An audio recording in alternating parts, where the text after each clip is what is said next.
Yung taon na to is parang much worried.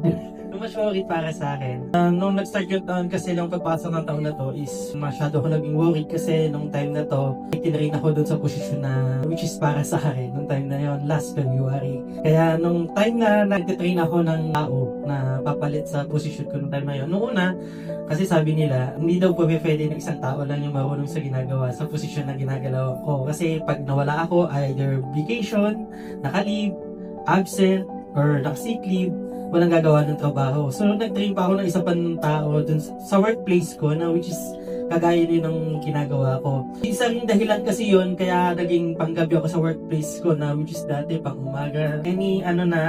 May yung church natin nakakapunta ako dati kasi pang umaga ako.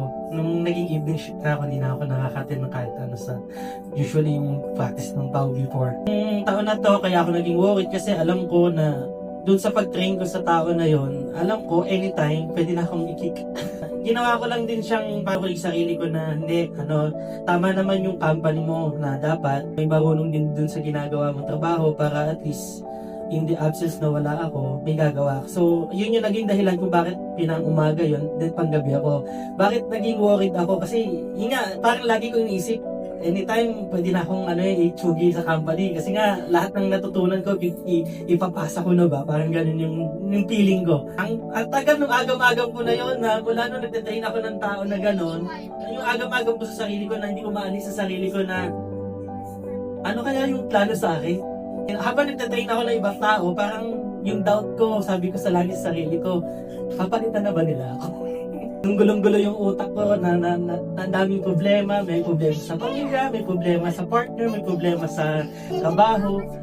Tapos gusto mo na taong may makakausap pero wala akong makausap. Parang gusto kong sarilingin lang yung problema na lahat ng nararamdaman mo o na pinagdadaanan mo. Kaya nung time na yun, nag-isip ako na, sige na nga, hindi ko alam kung anong plano sa akin ng kumpanya. Nag-enroll na nga lang ako magbarista para at least kung magkaroon man sila ng plano na tanggalin ako or ipalitan, at least alam ko na may iba na akong linya pwedeng pasukan. Kaya pasok ako dun sa pagbabarista nung time na yun. So at least alam ko sa sarili ko na mawala man ako dun sa company ko, alam ko may iba pa akong linya na pwedeng puntahan. After nun, kasi matatapos yung kontrata ko last nitong December 2. November, a month ago bago matapos yung kontrata ko, gusto ko ng ayoko nang isa-surprise kasi ako mahirap kasi yung ganun yung isa-surprise ka na hindi mo alam kung ano yung plano sa'yo, ano yung will ng God sa'yo, para sa'yo. Pero ano man yun, doon na nga tayo sa ating fellowship, nung Christmas fellowship. Kasi nung a week nung December kasi nagkaroon din ako ng sprain sa paa. So parang 5 days sick leave din ako nung time na yun. Ngayon, hindi pa renew yung kontrata ko noon sa trabaho. Kaya iisip ko kasi ang hirap, hindi ko alam.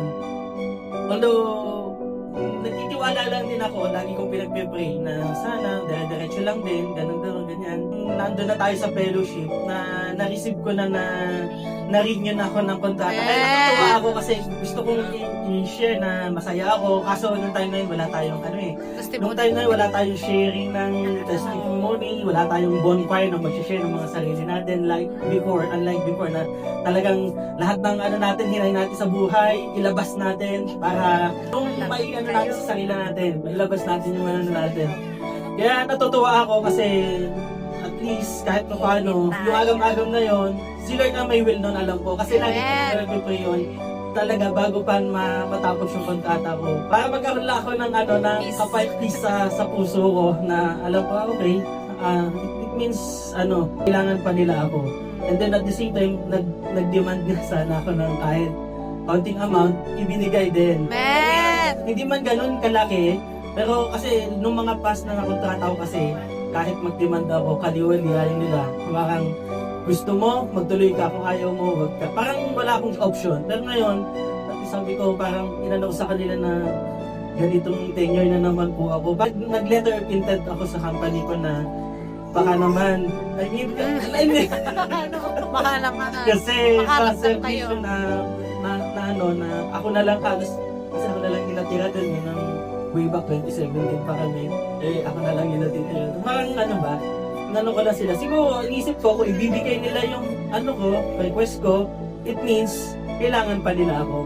So, thankful talaga ako kay God. Kasi ano eh, nung natanggap ko yung message sa WhatsApp, nagbibideo ako nun ng time eh. Sabi ko, pero hindi ko ma-discuss sa lahat kasi sabi ko, wala lang, masaya ako eh. Masaya ako, yun lang. Kaya nagpapasalamat ako kay Lord God dun sa binigay na ano sa akin, na blessing sa akin. Amen. Thank you. Amen.